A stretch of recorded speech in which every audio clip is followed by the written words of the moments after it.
we're going to start this very important roundtable discussion.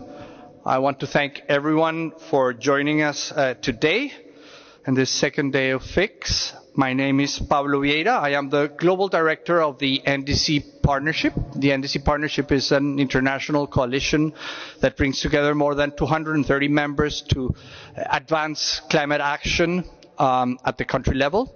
We're currently supporting close to 100 developing countries around the world. And of course, as always, discussions around finance are critical when we think about how to advance climate action. So it's a critical year where countries will be presenting their new climate commitments, their NDCs, but most important, we need to make sure that they're ready to implement them. So I have a wonderful roundtable to moderate today, and I want to go first introducing our panelists so that you know who we're talking about. And then we're going to have 2 rounds of questions where we're going to be talking about greening the financial system, how to unlock capital for climate and development action. So it's my privilege and my honor to introduce Dr. Cao Tach, Chair of the Association of Development Financing Institutions in Asia and the Pacific, Mr. Yusuf Hussein, Climate Finance Lead in the Office of the Special Climate Envoy of the President of Kenya. We have Mr. Ambroise Fayol, Vice President of EIB, Mr. Ismail Momo. He is the co-lead of the Secretariat of the Global Solidarity Levies Task Force. Dr. Vera Songwe, founder and chair of Liquidity and Sustainability Facility. Ms. Puleng Nyulu Potele, co-head of banking at UNEP FI. Mr. Peter St. Quinton, Director for Climate and Development Finance at CIF. We have Mr. Alexis Bonnel, he's the Head of Foresight at AFD, and Ms. Rachel Kite, Special Representative for Climate at the United Kingdom. She will be joining us in a few minutes.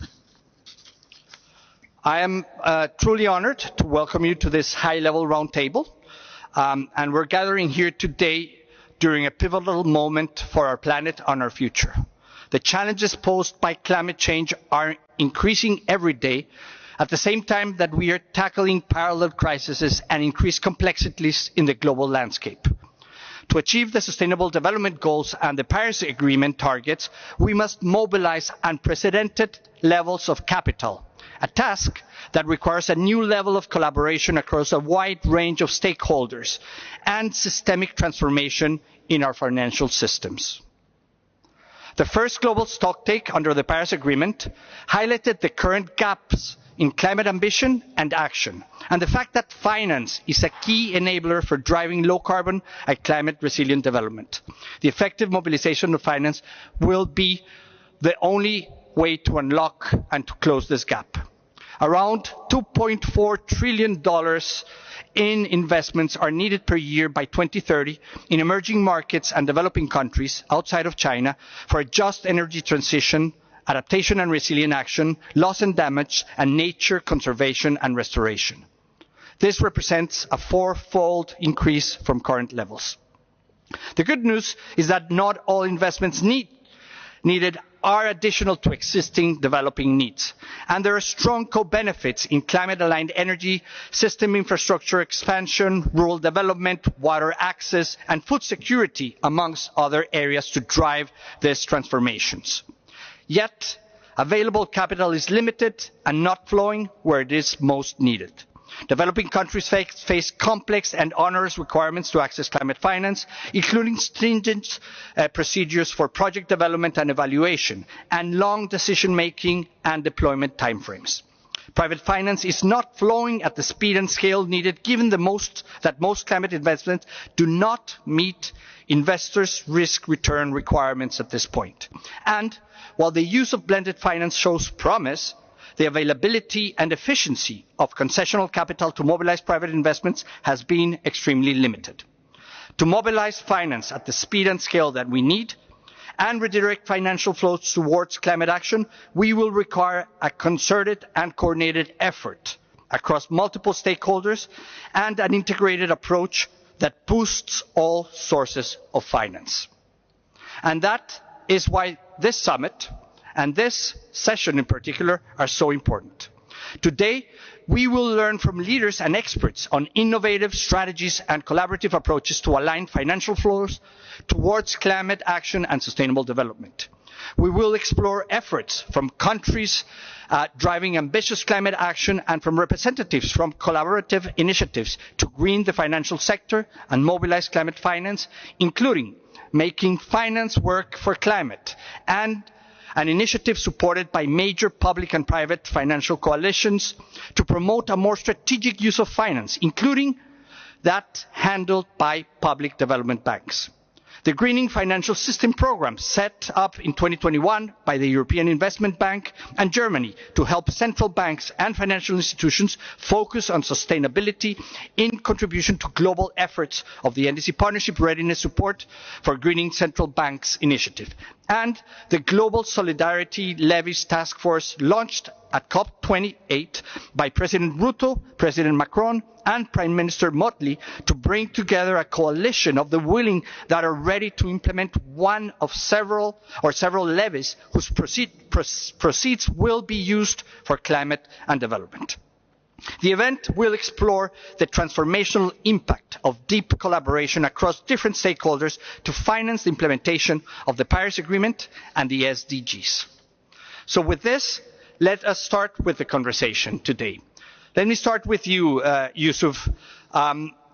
Kenya has been at the forefront of the global conversation on reforming the financial system for climate and development, from hosting the Africa Climate Summit in 2023 to launching the Global Solidarity Levies Task Force at COP28 and chairing the Africa Group of Negotiators on the climate finance goal negotiations at COP29.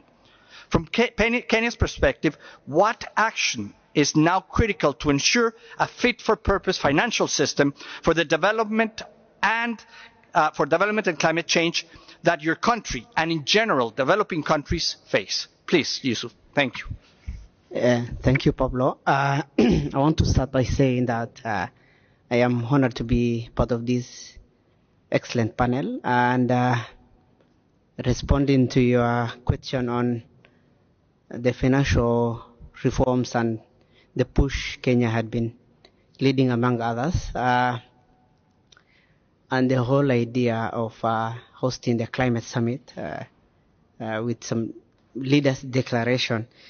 I think Kenya is at the forefront of reforms which we feel like are unfair and not fit for all purpose, and rightly justified, because everyone who is in this room can attest to that. So that push we've been having, the president has been championing together with other leaders, culminated in an inaugural African Climate Summit, which also gave birth to the Nairobi Declaration that, among others, championed agenda for Africa green industrialization, that focused on harnessing the green potential of the continent, and financial reforms to make financial architects fit for African needs, and in an effort to transition Africa to a low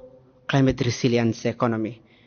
Kickstart actually, because Africa is not exiting to anything, basically starting from zero to green, which will help the world achieve its various targets. So what needs to happen now, if we were to reform the financial architects? There are the experts who can speak to this more than me, but from where I sit, I think there are so many things that needs to happen, because Africa is yelling for finances which are not forthcoming. Commitments are not being honored. The ambition we had of 1.2 trillion and what you mentioned of 2.4 trillion actually to 2030 is not forthcoming. So now we have even a more confusing environment to operate with the 300 billion that was agreed in Baku. But there are positives we can pick on, like the roadmap that Kenya had also pushed together with other countries that envisions how do we now bridge from the target of the at least 300 billion to the 1.3 trillion that we envision by 2030. There are so many studies, actually some done by Farah, who is sitting on my right here, that has stipulated ways on bridging that quantum. And the revision of the 5-year revision term actually gives some hope that maybe we can also revise the goal in 2030. So Africa is trapped in debt. There is a debt crisis in Africa. The GDP to debt ratio is ballooning, and there's no fiscal space to borrow anymore. So what do we do while we're here? There are reforms coming up in the MDBs, IMF, that we can take advantage of the leadership and the presidency of South Africa, that we can influence the decisions and what is before us on the MDP reforms that is coming up within the course of the year within the presidency of South Africa. Additionally, Kenya championing the Global Solidarity Levies Task Force together with France and Barbados and a host of other countries now signals the additional financing and the gap we are trying to bridge of the quantum, and we feel like if we solidify our voice behind levies at the international level, we can get additional predictable sources of financing that will not burden the fiscal space of developing countries. And maybe the other one is how do we also account for the assets? I don't know if it's perceived or it's real, but the African assets. How do we account the African assets in the books and monetize the African assets so that it helps us get the funding we're yelling for? And then the whole angle of private financing with policies African governments can provide to support private investors. I think those are few of the things that I will have said, Pablo, and I'm sure there's another round. I'll still come this if there's an opportunity. Thank you. Thank you very much, and I think that the work that Kenya has been doing, the leadership is incredible in a moment where we really need leadership, bringing the voice not only of Africa but all developing countries, and putting forward concrete plans to advance and fill those needs. So thank you for that, and thank you for your leadership. Let me move to Dr. Kautach. The Association of Development Financing Institutions in Asia and the Pacific brings together development banks and other financial institutions from the Asia-Pacific region to advance sustainable development. Building on this important mission, can you illustrate how your association and its members are supporting countries in greening their economies and financial systems? Thank you. Thank you, Pablo. Really honored to be in this event. As you may know, the ADFIAP stands for the Association of Development Financing Institutions in Asia and Pacific. This we call it ADFIAP. This organization play a very pivotal role in promoting sustainable finance and supporting also its members' institutions in integrating environmental, social, and governance principles into the financial decision making. So throughout this collective vision and mission of the association, we at FIAP and members are driving a transition toward greener economy through the several key initiatives that I will share with you around 8 initiatives that we want to share with you. First is green finance and sustainable investment. ADFIAP members are leading effort to finance projects that support sustainability and environmental protection, such as renewable energy project, energy efficiency initiative, sustainable agriculture, climate smart farming, green transportation system, including electric vehicle, EV, or a low carbon infrastructures. For example, several AFIAP member institutions such as Development Bank of Philippines have begun issuing a climate resilient bond to fund projects that enhance climate resilience and support sustainable infrastructures. The second point I want to make is policy advocacy. AFIAP actively work with the government and regulators and financial institutions to shape policy that promote sustainable finance, such as developing sustainable finance policy framework. In the Philippines, for example, AFIAP worked with the government to establish guidelines promoting green investment and incentivizing financial institutions to prioritize sustainable projects. Then the framework encouraged the bank to align their lending portfolio with the environmental sustainability goals. So thus it really fostering the greener economy. The third point that I want to make is the capacity building and knowledge sharing. AFIAP has launched an AFIAP Institute, which offer training program tailored for development bank and financial institutions in Asia Pacific regions. This program focus on building capacity in green project assessment, risk management, and sustainability reporting. By equipping bank staff with the knowledge to evaluate and finance sustainable projects, this initiative enhances the overall capacity of member institutions to support green initiative. The fourth point I want to make is climate risk management and ESG integration.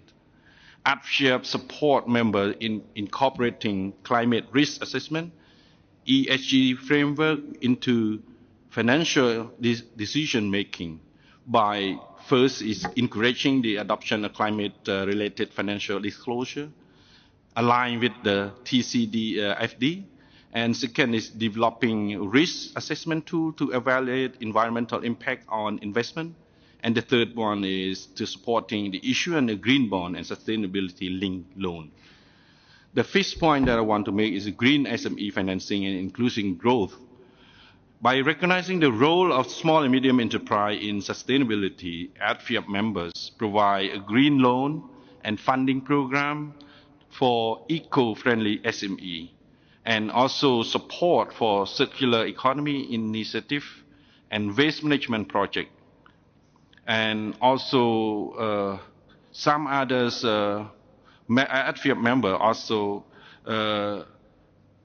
produce a financial product that encourage business to adopt sustainable practices as well. And the sixth point that I want to make as well is the partnership and collaboration. AFIAP has facilitated partnership between its members and international organizations such as Global Factor International Consulting in Spain and UNDP as well. And a notable initiative is a survey conducted by AFIAP to assess current capacity in loan portfolios, risk management, and regulatory compliance as well. This study identified the strength and weakness in gap and barrier in financing green and climate investment projects, and also propose an actionable strategy to enhance investment efficiency, and particularly for the gender responsive and nature-based solutions. And the seventh point that I want to make as well, that within AFIAP has initiated the comprehensive research programs to analyze the region trends and the impact of green finance. And the Green Finance Research Initiative include the case study of to highlighting the successful project funded by member institutions. For instance, a survey of energy efficient housing project in India, National Housing Bank India, and the Philippines. Also, they showcase how targeted financing can significantly reduce carbon emission while providing affordable housings.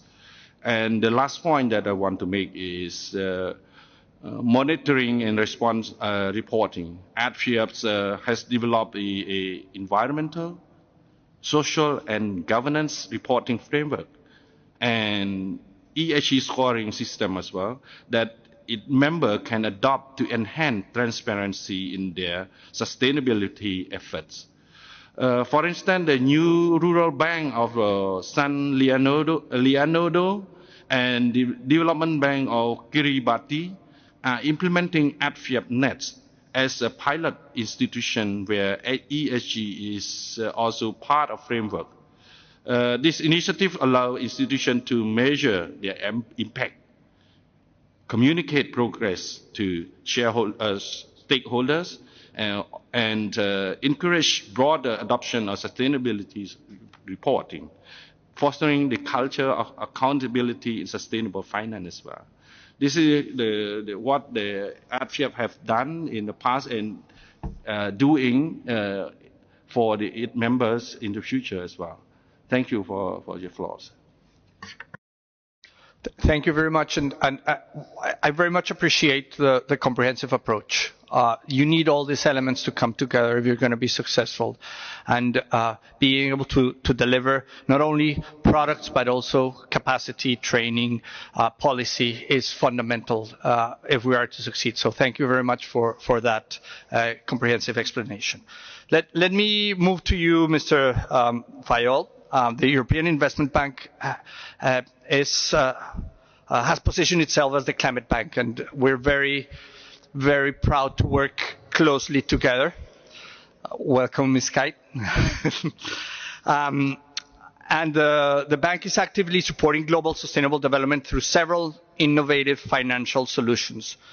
What are the key initiatives that EIB has undertaken to drive climate finance, and how can these efforts be scaled to support developing countries in greening their financial systems and transitioning to low carbon and climate resilient development trajectories? Thank you very much for the invitation. Thank you very much for the session. Very pleased to see that an idea that we had in our meeting in Baku has translated in a very interesting session here in Cape Town. So quite interesting. For me, there are two things I would like to say with a few examples.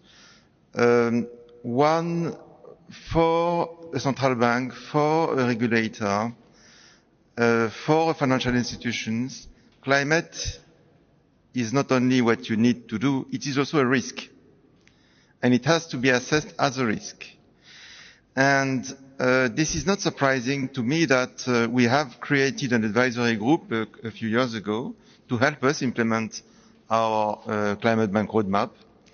And this group is chaired by Christine Lagarde, because she thinks it is really interesting for her to keep as much as possible an eye about the various items pertaining to climate and how it has to be seen from a financial institution and the central bank. So I'm really interested that we have been able to put, thanks to Germany, quite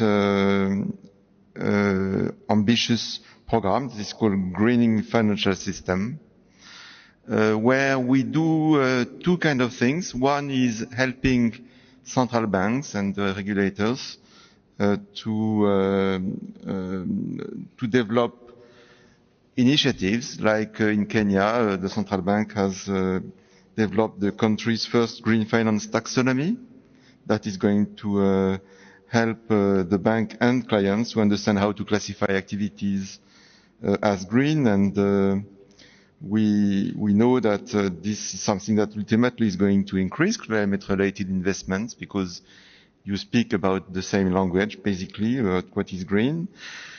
It's also going to help, I hope, the authorities in their national determined contribution. So that's something very positive. And the second thing is to help banks, because often banks struggle to evaluate green investment projects. And it is difficult to assess the long-term environmental benefits of projects or proposals, as there is a lack of standard procedures to measure and define green investments. And that's why we are also in this initiative working with commercial banks to address key barriers to climate finance. And one example I would like to give is in North Macedonia, where we have provided support to one of the leading commercial banks, Komercijalna Banka, in combination with an EIB 100 million euro green credit line for companies.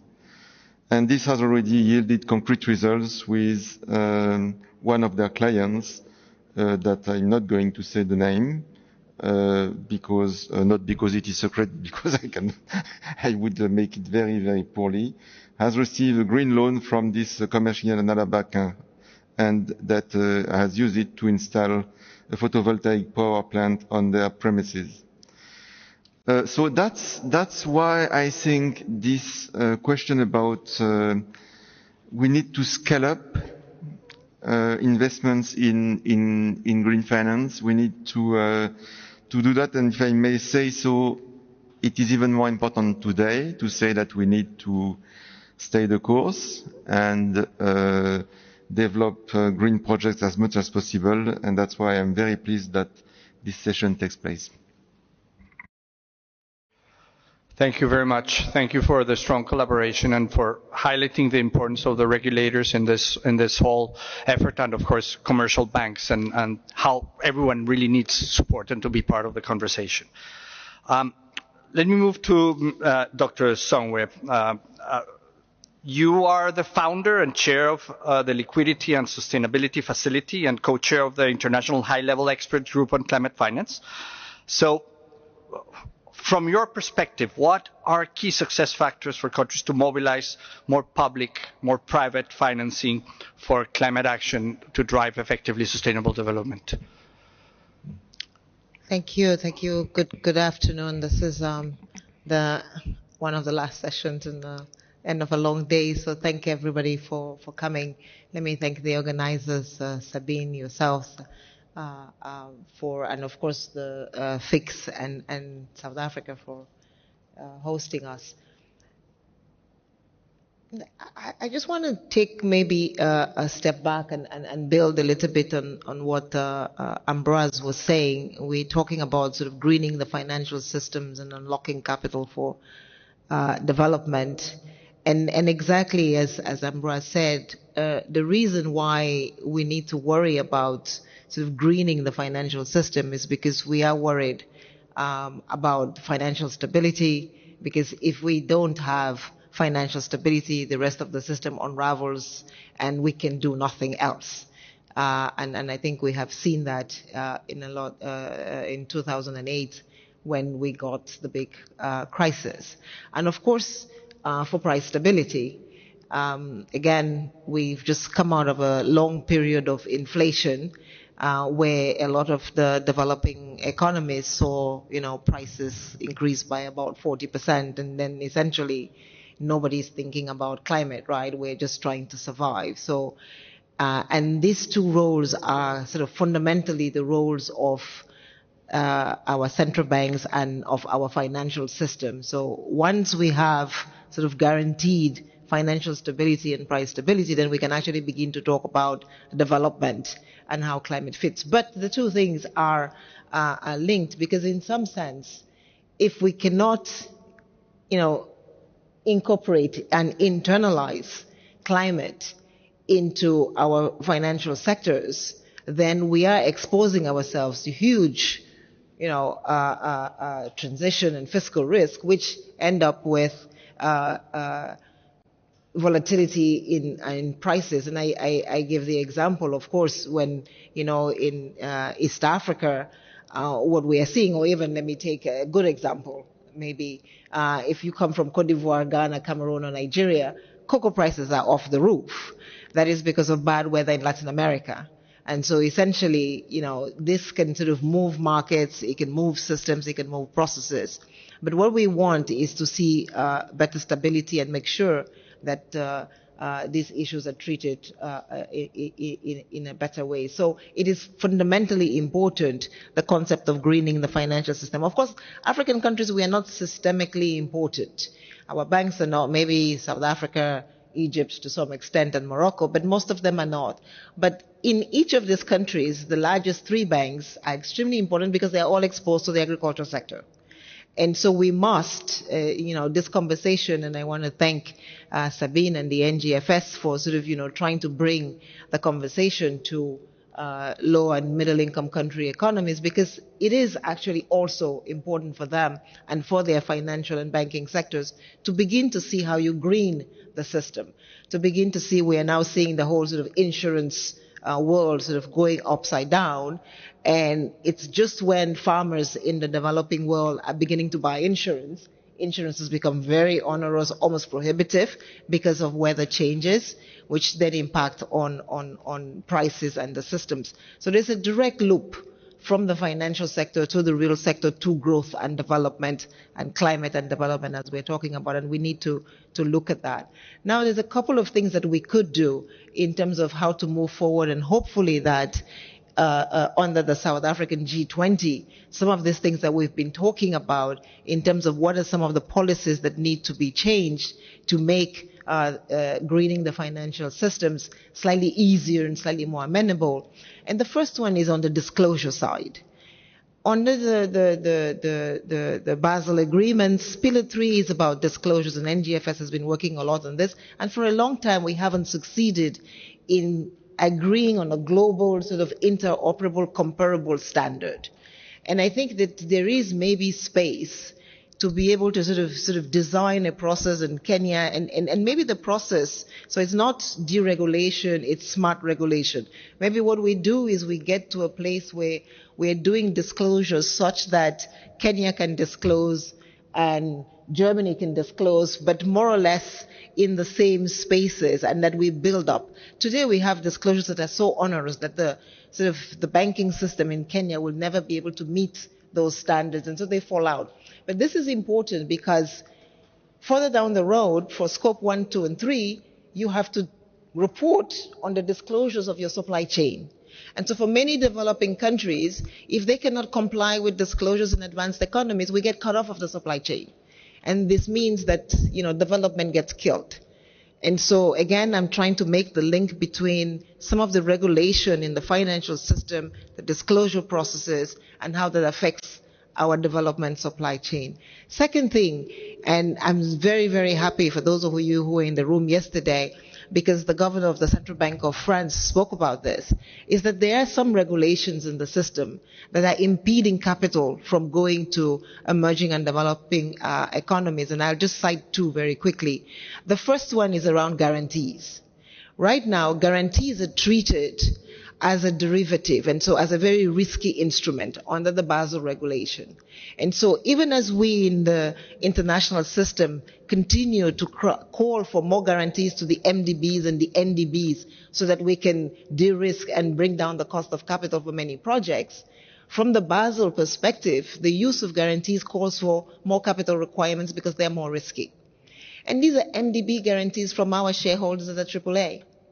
So I think that while Basel was correct to say that maybe the guarantees from the Savings and Loans Organization of California are not AAA, at least guarantees from the MDBs and the NDBs should be AAA and should not suffer the same capital requirements because they make capital more expensive for developing countries. And finally, one of the rules of the system on the Basel again is that, we price risk based on geography not based on the riskiness of the project. So if you're not an OECD country, then your capital requirements are twice as high, just because you're not an OECD country. So if you're South Africa, or if you're actually Brazil, and BNDES, that is almost performing at a AAA type standard, the capital costs for you to do a project is so much higher than it is for, I would name a European country that doesn't have the same quality standards and projects like Brazil. So I think if we can change some of these things, it will definitely drive more capital into our economies and help us green our financial systems and mobilize the kind of capital, long-term, cheaper concessional capital that is needed to confront the climate. Thank you very much. I think you made a lot of very important points, but highlighting the importance of involving everyone in this conversation, no matter the size of the economy, because the impacts are there, and the necessary virtuous cycle that needs to be created to avoid that destructive cycle that we're facing at this point. So thank you for that. Let me now jump and first welcome Ms. Rachel Kite, Special Representative for Climate at the United Kingdom. The UK has an ambitious national and international agenda on climate. Domestically, the UK has significantly committed to climate action. It has a long-term strategy to achieve net zero by 2050, a very ambitious NDC that has already been put on the table as a great example to be led. And globally, the UK has championed global collaborative efforts such as the NDC Partnership, the Glasgow Finance Alliance for Net Zero GFANS, and the Task Force on Access for Climate Finance. So from your perspective, what has been the key advancements in the last years, and where are the opportunities to mobilize finance for climate action for developing countries at scale based on all these experiences? Thank you very much, Pablo. I'm really pleased to be here. Always difficult to follow Ambroise and Vera. So just stepping back, I think one of the sort of things that's really struck me over the last 2 days is the quality of the partnerships that are really developing. And this has taken there's been a lot of effort from a lot of people over a long period of time to get to this point. And boy, do we need it right at this moment. So I think we should feel that we've got the foundations. We've got a lot of the analysis, we've got a lot of data, we know a lot of the things we need to do, and we've got the partnerships. From our perspective, we came out with a highly ambitious NDC at COP29, 81% reduction over 2019 levels by 2035. And let's be really clear. We've attracted some interesting critique domestically for that, and internationally. And why did we do it? Well, not because we, didn't think about it really hard. We have a statutory process which gives us guardrails around how we drive the economy forward. But we did it because this is the way to make British people secure. And the international effort around that is because if everybody else is secure in the world, then we will be secure. We can't be secure on an island without everybody else being secure. And so the greening of the financial system goes straight to that issue. Right? We will not be secure, nor will we be prosperous, nor will anybody else be secure or prosperous if we have the destabilization that will come about from not understanding development risks and climate risks in the financial system. And whereas we reacted to a black swan event way back in the global financial crisis, this isn't a black swan, this is a grey rhino. It's charging down the path at us. And we've got to get out of the way or, tame the rhino or slow it down. And so I think this is why the partnerships are so important, because this is a challenge in plain sight right in front of us. So what has worked? Well, I think what's interesting is that good ideas are coming from everywhere in the planet, right? That the idea that there's, innovation in Washington or London or Frankfurt, and then that's transferring around the world is not true anymore. We're seeing innovation, from Bridgetown, from Nairobi, from, commissions of the UN in all regions, and then obviously the innovation in the centres of capital. And I think that's something we have to hold on to. The partnerships that are working now are global partnerships. It's G20 non-G7 members with G7 members. It is smaller countries coming forward, and I think that this is a sign of maturity and a sign of strength, and we need to keep building on that. So I think that we too are looking at the macroprudential risks to our domestic economy. The Basel issues are really important. What are the signals that we're sending to our domestic investors, to our long-term capital? How are the Treasury rules for our investors impacting what we want to achieve overseas? So I think this government is making real progress on that. We have an agenda for reform at the IMF. It has moved too slow. We were perhaps too nice. We need to be more focused. And yes, these are difficult times, but we can't take our eye off the ball. We have an agenda for reform at the MDBs. Difficult times. That agenda needs to keep going because this is about the efficiency and the effectiveness of the allocation of capital. And we've got, as we know from COP29 in the discussion on the NCQG, the largest amount of our capital is locked into an MDB system, which is proven to be innovative and robust and global and meaningful, and that has to work better and it has to work faster. We have to use our voice and vote consistently from the fund to across the MDB system and then into the plethora of initiatives that we have domestically and that we're part of internationally. The defragmentation agenda, I think, is critical to stability and critical to prosperity as well. So we've got capital deployed in BII. We will grow BII. We have got capital deployed as the largest owner of PIDGE. We have Mobilist. We have a whole series of different things, including work on the deepening and the strengthening of capital markets across Africa. So making sure that these are all working well together is important. But then in the facilities and in the trust funds across the system that are either owned by us or shared by us with others, I think in a moment of necessity, we have to look at the effectiveness and the pooling of capital into larger pools, more flexible pools, behind our strength and belief that we can govern this effectively so that we can get the scale that we want. What has been disappointing to me is that I think within the financial sector, some leaders still believe that you can safely change horses in the middle of the stream. You can't. It's dangerous. We are on a trajectory to net zero in 2050 because that's the safe and secure thing to do. Yes, you can make a quick buck on a coal investment in Asia at the moment. Does that mean that you should change your criteria for understanding risk? Should that mean that you should abandon things that you thought were a good idea 4 years ago? No. And so we would like to see, perhaps, some of the long-term perspective that was the hallmark of the great champions of banking for people at the end of the 19th century and the early 20th century. Perhaps we can go back to understanding short, medium and long-term risk and being able to manage all three at the same time. But I think that while we all are in the business of looking to see, what are the signals that are being sent from different economies around the world, we know that we are on a steady trajectory towards safe and secure economies, real sustainable economic growth. We know that the transitions are underway. They're not going to slow down. They're only going to get faster. The opportunities for domestic capital mobilization into success stories in middle-income countries is clear. And for an advanced economy, or whatever you want to call us these days, because our growth is a little slow, our job is to be part of that success story in middle-income countries and emerging markets and developing economies. Why? Not because it's aid or because it's charity, but because we will be more secure if we are invested in that success. And that, I think, is, if there is a silver lining to a moment when development finance and overseas development assistance is being cut, I think the silver lining is that the strength of our partnerships mean that there are more and more people who see that.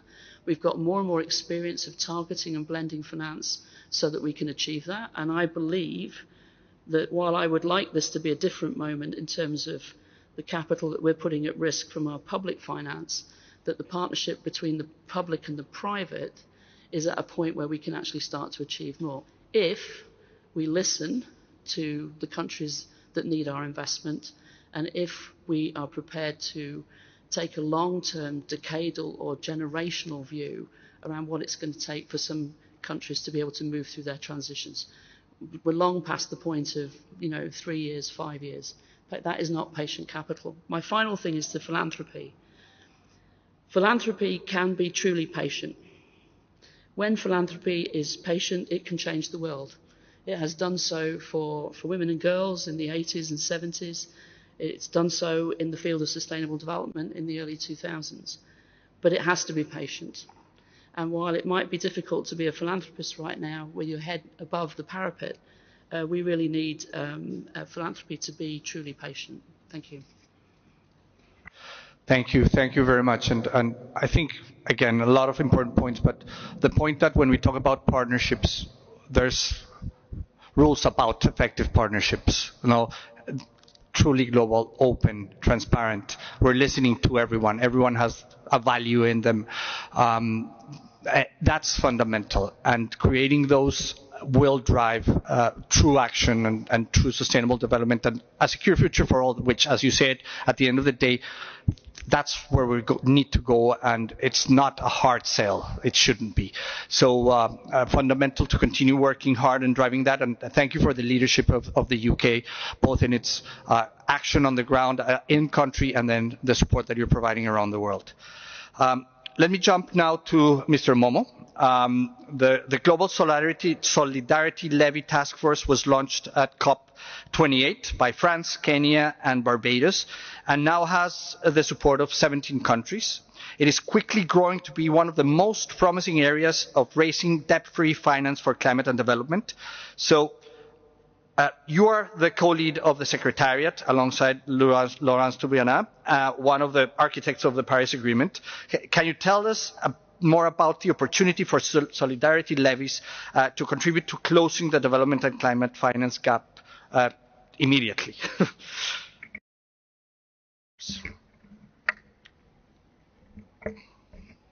Thank you, Pablo. And thank you for inviting me to come and talk about global solidarity levies. I think, as you pointed out, I think getting finance for the transformation that's required and the transition that's required, I think, is going to be critical, and particularly at a time when OD levels are falling, there's a greater need, I think, for alternative sources of finance, from developing domestic resource mobilization initiatives to getting the private sector more involved. But within that, and with solidarity levies, I mean, to make an obvious point, climate change is a global problem and requires a globally coordinated approach, and hence I think solidarity is quite an essential element, and that includes solidarity in how we fund the transition. So, as you said, the presidents of France, Kenya, and the Prime Minister from Barbados launched this at COP28 and this initiative on global solidarity levies. And the idea is that, it forms part of this attempt to find innovative ways to raise new, additional, predictable, and concessional sources of finance for development and climate finance, and to do so in a way that doesn't get countries to be more indebted. We see, for example, on this very continent, many countries that have become highly indebted, and which limits their ability to make the investments that are required to make the transition towards a net zero future. The Global Solidarity Levies Task Force then aims to, even in times when perhaps there are some people raising doubts about the need to act on climate change, to focus on the coalitions of willing countries. The problem will not go away, and we need to ensure that we're not paralyzed by perhaps the inaction of others. So we're not looking at any global tax agreement. Rather, what we want to do is look at sectors and activities which clearly are not taxed, particularly where they are big emitters. And the idea is, can a voluntary way between countries get us to tax some of those activities. We've had a number of experts looking at possible sources of or types of levies to consider. We came out with proposals, what we call strawman proposals, which has been discussed in different countries amongst members and amongst others. And the idea would be to narrow these down to a few, at least by the COP, so that in principle there can be agreement at least on whether it's one or two or three such levies. Some of the key options that we expect will come to the fore includes the aviation levy. We can talk about the base, whether that's a levy on kerosene aircraft fuel or on luxury sort of tickets for those who fly first class or business class. Those are the types of more detailed agreements one would need once I think there's agreement about the type of activity to tax. Certainly within the IMO there's been initiatives which we hope will continue on maritime and shipping. There's other forms of fossil fuel levies, extraction levies that we would like to be put on the table. And then there are those perhaps more complementary activities.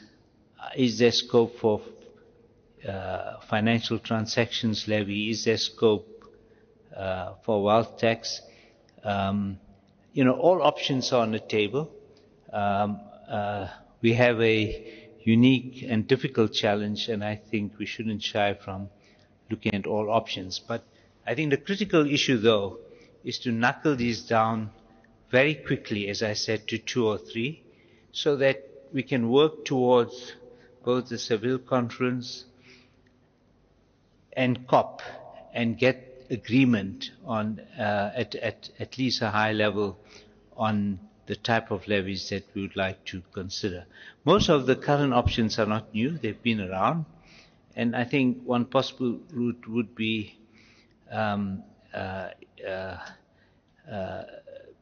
as I said, to prioritize a few of these and get these on top. We can also have discussions about how such funds would be distributed. Certainly for low income and middle income countries, they would retain most, if not all, of their revenue. And the idea would be that for the wealthier jurisdictions, that part of the funds would be perhaps available and to create incentives and top-up mechanisms for participating countries to receive an extra dividend, particularly for, as I said, for low-income economies. As we know, that we need to look at a goal of $1.3 trillion a year. With COP29, the agreement has been set quite low at 300 billion. And that too, I think we're saying, let's not be paralyzed, let's look at these new ways and let's see how we can move forward. So we would invite, I think, in fact, the closing date was tomorrow, just comments on the initial set of proposals. The idea then would be to try and close that. We can, we'll move it for various proposals, some could be done later. We don't have to rule them all out, but it's important, I think, that we get down to two or three by the time of COP in Brazil later this year in Belém. Thank you. Thank you very much, and thank you for leading this effort of finding innovative ways to mobilize finance for developing countries. A lot to be decided and defined, but I think it's a great idea, and it's very important to move forward with this. Alexis, AFD has actively contributed to a recent global initiative, the Making Finance Work for Climate, and we have more than one partner in this conversation that brings together more than 40% of global finance to promote a more strategic, collaborative, and transformational use of public finance to drive the redirection of finance towards climate action. Can you tell us a little bit more about the initiative and share the role that AFD is playing in all of this? Thank you. Sure. Many thanks, Pablo, and for bringing us in this conversation. Indeed, Rachel was mentioning the quality of partnerships that are being shaped these days, and I just wanted to share one example of that through this initiative called Making Finance Work for Climate. I think it's the first time that we have major coalitions of public and private financial institutions gathering and agreeing on a set of approaches regarding possible future regimes for climate finance. And this initiative is supported currently by the IDFC. This is a major group of public financial institutions from all over the world, and it's representing more than 200 billion of climate finance per year on average. So this is a big figure, a big contributor. This is not North-South finance only, because a lot of the members of the IDFC are actually based in developing and emerging countries. DBSA here in South Africa is a member. But beyond this group of development banks supporting this initiative, you have UNEP-FI, and Puleng is here. She will also probably mention the inputs from UNEP-FI to this effort. We have the Principles for Responsible Investing that are also part of this endeavor, and the Mainstreaming Climate Action in Financial Institutions initiative. When you look at the institutions that are represented and brought together by these coalitions, you have in terms of assets, more than 40% of the global financial system, agreeing on a set of approaches and recommendations. So that speaks to the quality of the partnerships that are being shaped these days. So what is this initiative all about? Well, we all started recognizing that maybe we were sharing similar analysis of the asks that are being made to the financial system regarding climate and environmental issues. And we ended up summarizing these three asks seen from the perspective of financial practitioners. All of these coalitions, they represent financial practitioners, public, private, north, south, east, west. And so the three asks that we think are being made to the financial system are the following. Well, first of all, of course, there is a vast amount of unserved and underserved climate priorities that need to be addressed and that need more finance. That goes without saying, and hence the discussion, the very important discussion about the quantum, of course. But beyond that, there is also a second ask, which is to make sure that we are avoiding action that is generating negative effects. And that's all the story about the alignment of all financial flows. And one could think that that's the end of the story. Once we've done that, it's all done. Well, actually, we collectively reflected on the fact that maybe that was not enough yet, mainly because we are seeing that a lot of the action today that is taking place involving public and private stakeholders is taking place at the project and transaction level. And that we probably need to have a different look at the use of part of the, in particular, public finance and part of the scarce resources to make sure that we are using it in a much more strategic manner so that it can generate systemic and more transformational effects. This is not a new agenda. It's been around for quite a long time, but it's been lacking implementation force, and we feel that there is an opportunity now, particularly this year with COP30 and the Sharm el-Sheikh dialogue process and the Baku to Belém roadmap, to open up a discussion on how we could best allocate these scarce public resources, moving from project and transaction level to more systemic effects, trying to incentivize the allocation of this public finance to act on systemic levers and to try to make in a more structural manner Paris-aligned investments more attractive, financially attractive for the private sector. And this also resonates quite a lot with the initiative that Ambroise Fayol was referring to, and also what Mr. Cao and others, Vera, were mentioning regarding the importance of working at policy regulatory level. But it's not only that. It's beyond that, trying also to allocate maybe more public funding for the development of bankable project pipelines. That's often quoted as one of the levers and barriers that needs to be worked on. It's also about reinforcing local financial systems that can also help best utilize local resources towards more climate action. It's also about adopting systemic scopes as much as you can, and trying to combine, of course, climate objectives with other development objectives, just transition, look at all the social aspects that you can work on and that can be conducive for more climate action. So that's a third ask that we thought collectively is something that needs to be addressed. And then we came up with some proposals that were released at COP29, and there will be more work on this during 2025. With the idea that today, in terms of tools and incentives, we might be missing something. We do have today the characterization of climate finance, and we can track it. There is reporting about it. It's been around for more than a decade. The tracking of Paris-aligned finance is moving forward as well. It's not at the same stage of development as the tracking of climate finance, meaning finance that is generating direct climate co-benefits, but it's moving forward. Maybe there's one piece that we're missing here, which is a better and collective characterization of what we could call transformational finance for climate.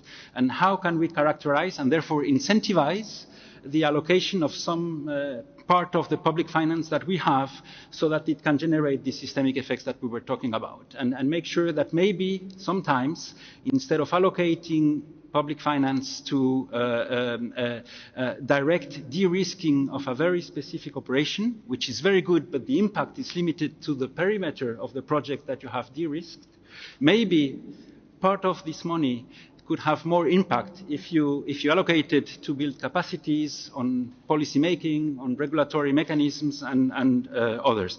And let me just conclude by saying that at AFD we are experimenting this year a concrete implementation of a transformational finance taxonomy. And we will be able to report on that later during the year. We've been inspired, among others, by what the International Climate Finance Initiative of the UK is doing also in this area, and there are other players who have started working in this, and I think there's even more scope for partnership in this, and hopefully have maybe some signals coming out of COP30 to further incentivize a better use of public finance towards transformational effects. And I'm insisting on this because nobody today is asking us, AFD or other development banks, to do so, and we feel it's needed. And the private sector is asking us to do that. Thank you. Thank you very much, and I won't go into this because now I want to invite also Ms. Julie Potele, who's also very much engaged in this effort, as UNEP FI has been part of making finance work for climate initiative from the beginning and promoting the systemic mobilization of private finance. So what is needed in practical terms to make Paris-aligned investments more attractive and competitive compared to non-Paris aligned? Thank you, and good afternoon to everybody in the room. So we've already heard quite a lot that's quite enriching in terms of this conversation that we're having today. And I think ultimately what we are trying to do is transform or transition economies. And that requires a whole system approach. It requires partnerships. It requires different actors in the real economy coming together and bringing their expertise, bringing their knowledge together in order for us to really pave the way forward so we can move forward more quickly. A really important component of that is the need for policy certainty and for the right incentives in the market. And I'll come back to that. And of course, as we've heard, it's really important to address the cost of capital, particularly with regards to developing economies. So at UNEP-FI, we work with the finance industry. We work specifically with banks and insurers, and we work very closely with the PRI. And our role is, through this network, to catalyze sustainable finance. And we work across climate change mitigation, adaptation, nature as well, pollution, as well as a plethora of social issues. And I raise that because I think it is very important for us to always keep the bigger picture in mind when we are talking about transitioning our economies.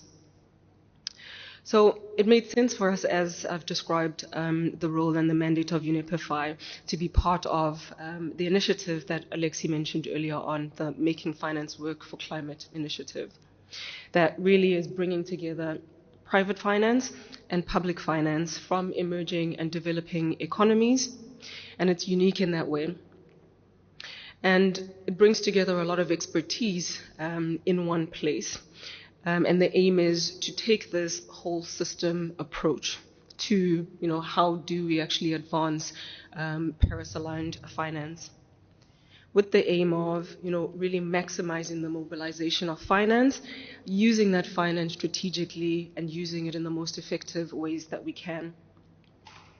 So, as Alexia said, at the project level, yes, it makes a lot of sense that development banks do help to address the obstacles that private finance faces in the market, and that is indeed an important role. But as we look to how do we drive systemic change, this concept of transformational finance becomes quite important and quite key. And how this can look is, deploying some public finance to support macroeconomic policy reforms.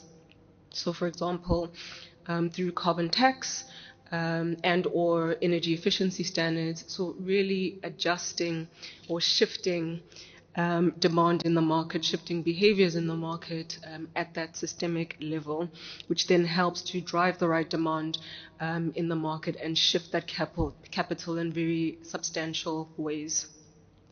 Now, we work with banks, and over the years, what we have done under the Principles for Responsible Banking is we've helped banks to build capacities internally, so getting the right governance in place, embedding sustainability in core strategies, paving ways and approaches and methodologies in terms of how do you address climate change, mitigation challenge, adaptation, nature, human rights, and so on. And as banks have taken the necessary steps, they come to a point now where they've got to implement. They've got transition plans in place, or they're putting transition plans in place, and now, the rubber really hits the road, and we've got to start to deliver. And one thing that becomes really important at this stage is these partnerships, because banks cannot move alone. They are a very key part of that ecosystem, but they need other partners to work with them. And development banks are a very important part, and policy is another important part, and working with other civil society and so on. And so we do see that need for partnerships. We do see that need to have that policy certainty. Just lastly, around this concept of transformational finance and how we move forward with that. We see the need to explore this concept further, and we will do that working with think tanks across the globe. And so more to come on that. We're also under this initiative, the Making Finance Work for Climate initiative, working together with the NGFS. Well, we're exchanging with the NGFS since we have very similar views in terms of what is needed, and that is quite an important actor in the real economy, of course. We're also providing input into the UNFCCC process. So maybe I'll leave it there. Well, thank you very much. It's a huge challenge, but as you said, you have the right partners to move this forward. And I just really love how many times partnership has been mentioned in this conversation over the last hour. The final question of this round is to Peter. The Children's Investment Fund Foundation has historically supported efforts to enhance access to climate finance in developing countries and promoting efforts that align financial flows with sustainable development. Lately, CIF has been also very involved in the discussion about, for example, country platforms and how to strengthen capacities for resource mobilization for climate policy implementation. Could you please share your views on the key strategies and approaches to increase the scale of climate finance for developing countries and the role of philanthropies, as Ms. Kite has already called out on you, in this effort? Sure, thanks. And firstly, thanks very much for having us. Also, as we mentioned, we're coming towards the end of a long day, so I will try and not take very long. But I think in how we have thought about this agenda and these issues, we find it quite helpful to think about a kind of three-pillar framework. So firstly, country capacity and country planning in the first bucket. Secondly, the sort of enabling fiscal policies and sovereign debt workouts where those are needed because of the drag they're providing in a number of countries specifically. And thirdly, increasing access to new money, and that new money being as sustainable as possible and aligned with local financial stability as far as possible as well. And we are trying as a foundation to support work, policy work, programmatic and advocacy work across those different areas, including supporting an ecosystem of partners, many of which is the kind of work that's been discussed already. I guess specifically to your point on the country side, including country platforms, I mean, clearly this is quite simple. It's about coming alongside countries as they develop national development, national climate strategies and plans, and supporting them to deliver those plans or to refine those plans as in the way that they're asking for such support. And so I think for philanthropies, the question is, can we further expand, further make available a type of responsive, flexible support to those countries that enables them to implement, to deliver, to finance those strategies or aspects of those strategies. And clearly that support needs to be as localized as possible, or at least delivered through partners who are truly understand the local context and are trusted by governments. And it's easy to say, I think harder to do as global philanthropies and as development partners.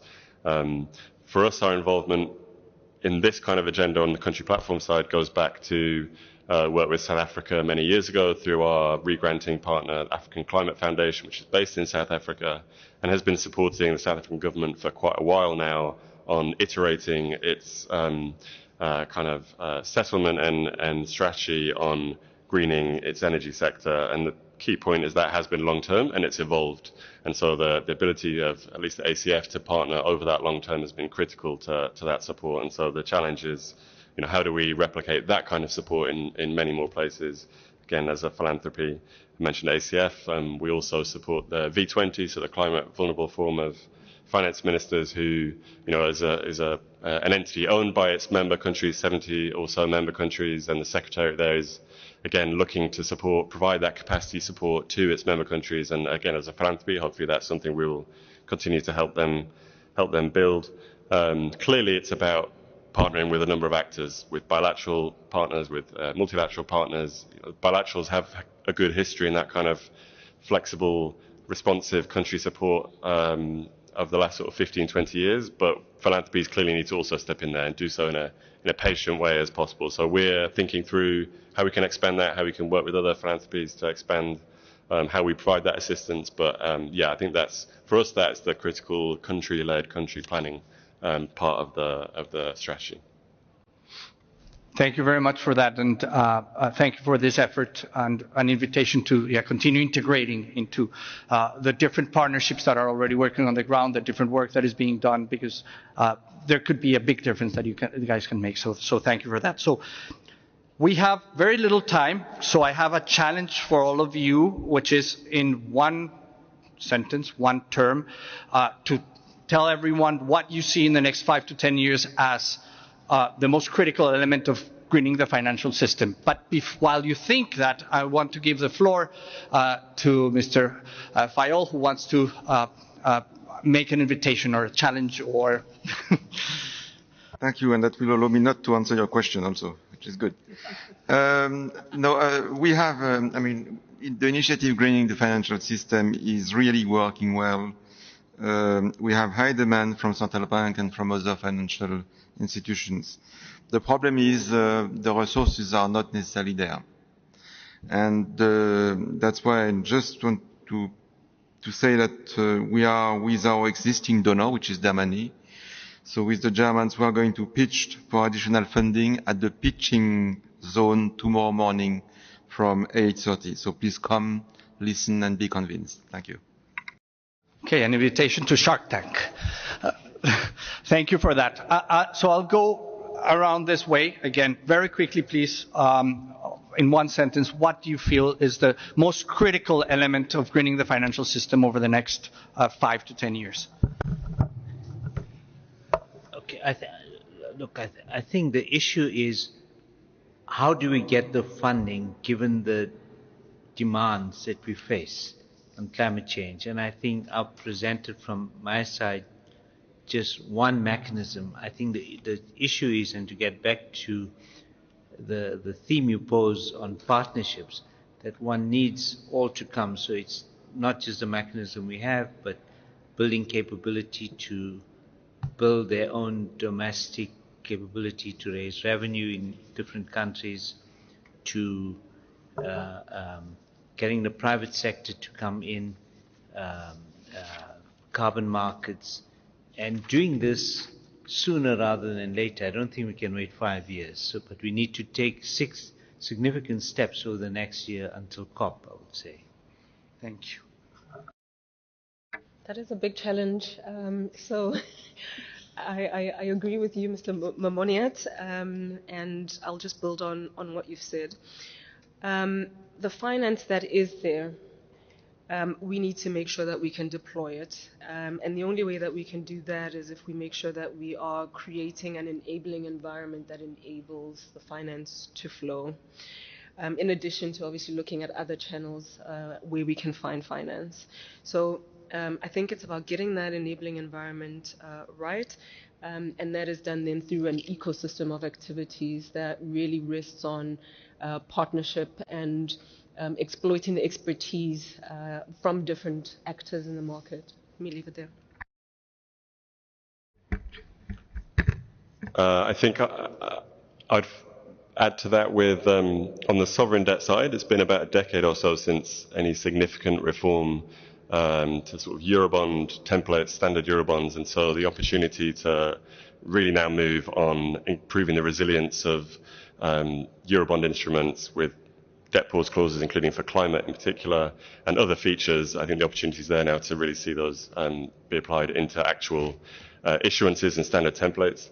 And I guess personally, on more of your 10-year horizon, I just think the more to which we can orient our efforts towards mobilizing finance, private finance, towards supporting domestic financing sectors and domestic financial markets as the kind of base for that, the better. And that is a 10-year program, but that's what I would add. Thanks.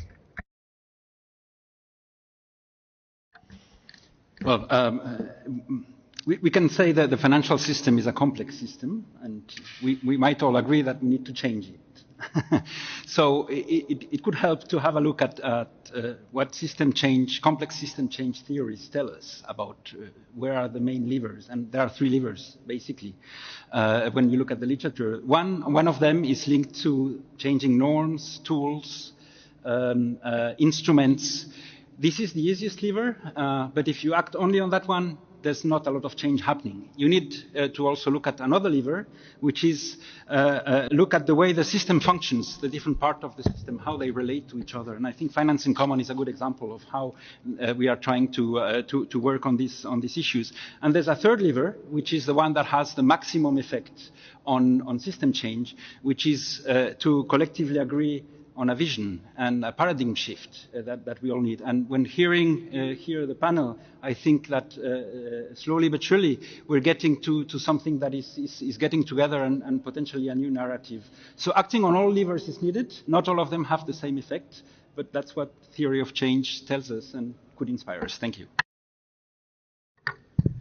Yeah, I would like, maybe I share the same with Alexis as well, that we should change the rule and norm in the existing rule and norm that implement right now. And especially, I think we need to reform the global financial system as well, because the global financial system now is just too old. I think cannot cope up with the new arena, new events right now, especially the climate action as well.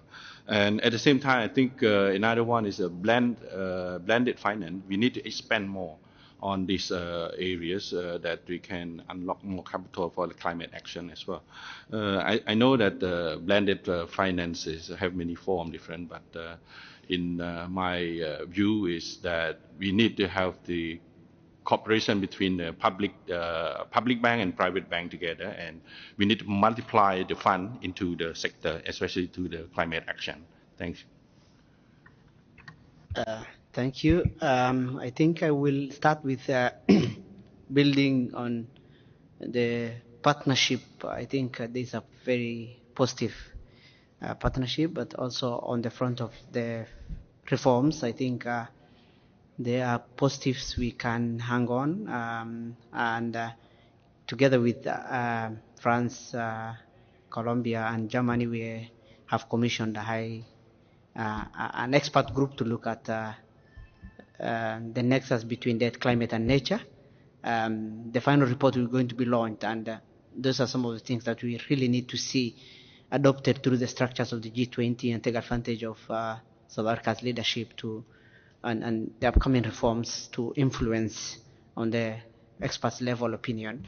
And importantly also progress initiatives like the global solidarity levies, so that we can have more predictable financing and build on the outcome of Baku, action what is actionable, and then looking forward into the 5-year, maybe have a review, as it was suggested, to increase the goal to some realistic number, and hopefully we are going to have change perception on some of the de-risking instruments right now that are not very risky actually in itself, because it's going to increase the capital, as Farah was alluding to in her earlier remarks. Thank you. Sorry. No, thank you.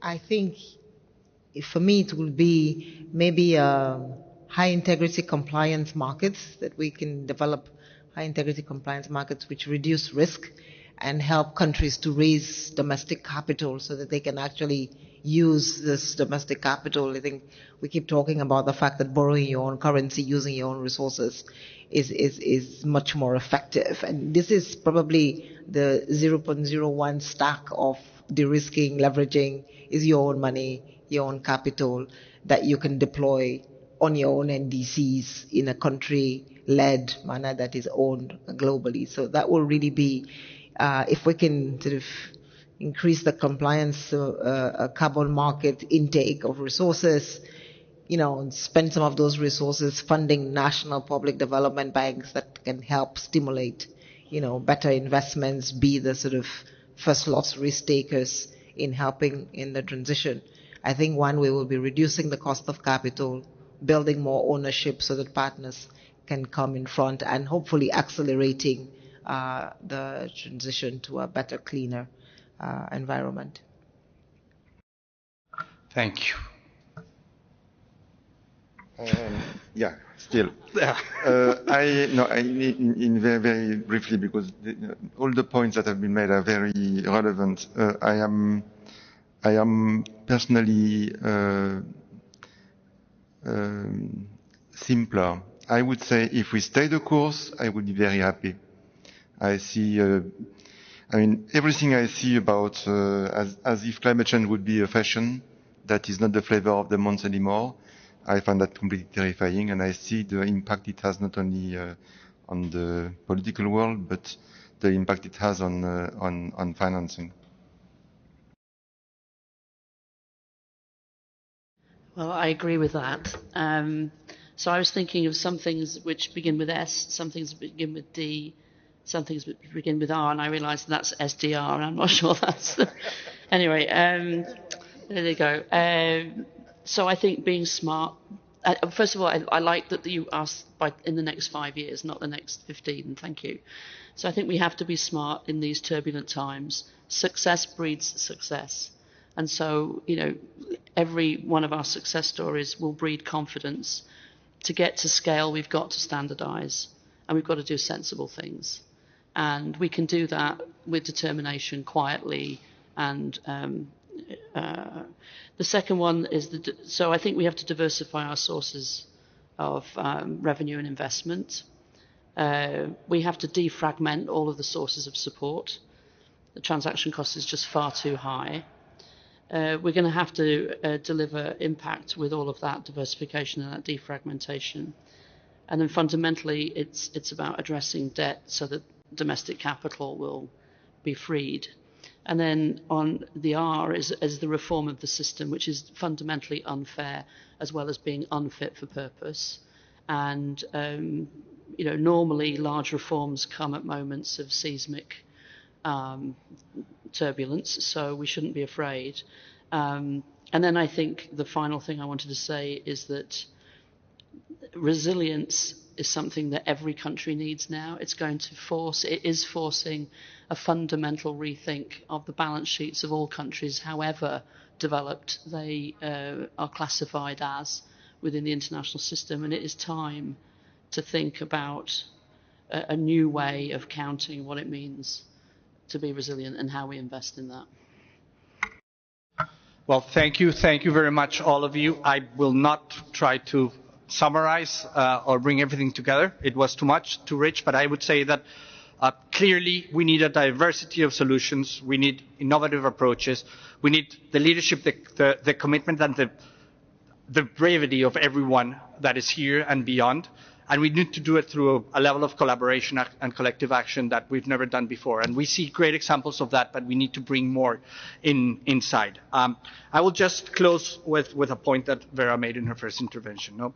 The stability of the financial system is critical to drive sustainable development, and climate action.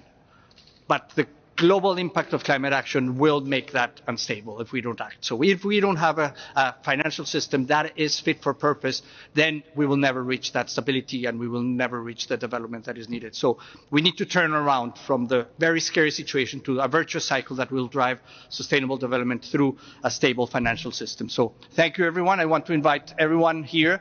Thank you for joining us, but I invite you to please thank our panelists for their incredible contributions, and thank you.